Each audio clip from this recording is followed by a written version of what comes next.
Welcome back to Our Town, Our Time on RTV 32. It's a special edition. We're here at Caesar Creek Markets, and I'm joined with Ryan Levin. Tell me something, Ryan. How do you go about shopping at a flea market for somebody who's never been? Well, let me give you breakdown shopping 101 at a flea market. Okay. Okay, real quick. First of all, you got to get yourself here. Yes, you know, we're out, that would help. State Route 73, Caesar Creek Market's right here at 73 and 71. Very easy to get to from Dayton, 75 to 73 straight over. But once you've gotten here, then you park and you start to see the 300 plus vendors that are outside.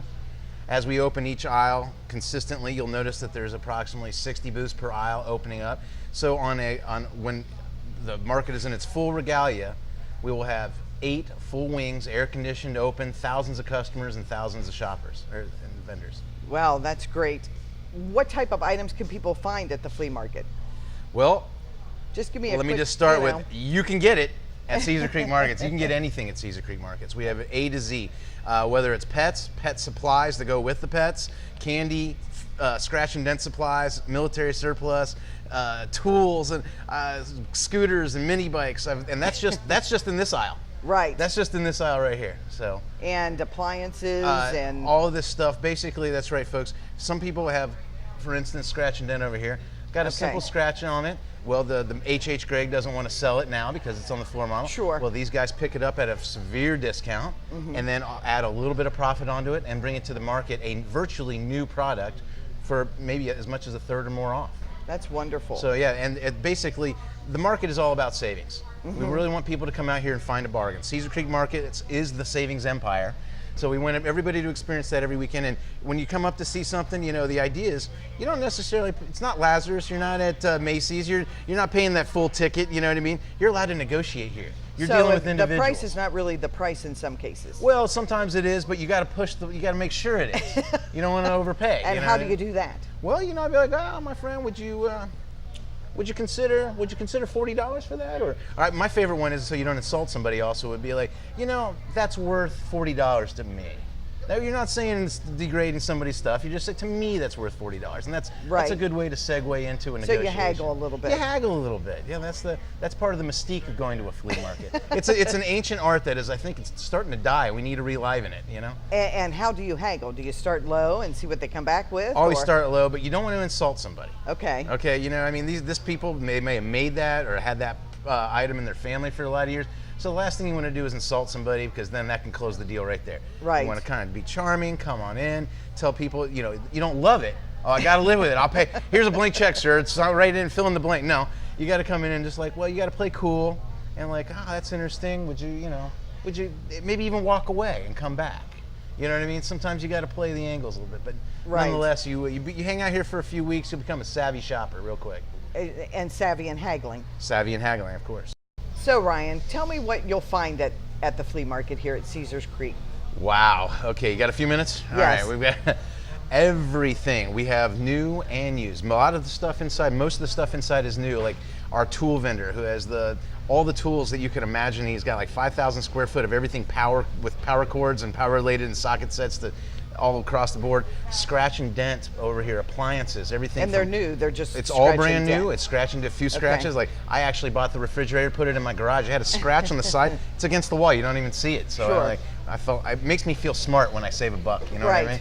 Right. So besides that, we've got Army Navy surplus, some sporting supplies. We've got the fudge and candy. We have a grocer in here that sells groceries in here and produce under the shelters. We got a guy who'll put tires on your car out here.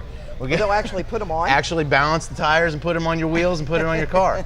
We've got, under the shelters, whether it was stuff for the kiddies or the little airsoft toy guns and the pocket knives and flowers for the ladies, dresses, boots. I just saw a little girl walking by in pink cowboy boots a second ago. Yeah, they were darling. They were.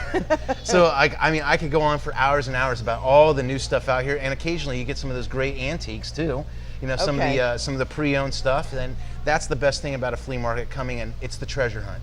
You come out here, there's a field of possibilities out there, and you have to stop and look through the boxes to find the diamond in the rough or the hidden treasure. And those are the used items or the items that people have maybe had in their attic or somewhere. Sometimes even the new items, because you know, Okay. I mean, the vendor could stumble across something. You've seen these auctions where they'll pay 10 cents on the dollar for something. Right. And he comes in, he wants to triple his money, and it's still less than half of what somebody could pay on the retail market.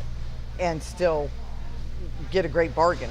Well, that's just it. Yeah, they're paying 10 cents on the dollar, getting 30 cents on the dollar, and I still save 70 cents on the dollar. That's right. So everybody's Especially making money. It's about America's supposed to work. Yes, it is. It is. So why should somebody shop at Caesars Creek? Because we're huge and we're awesome, and we were voted Ohio's best flea market, and by Ohio Travel Magazine. Let's see what else.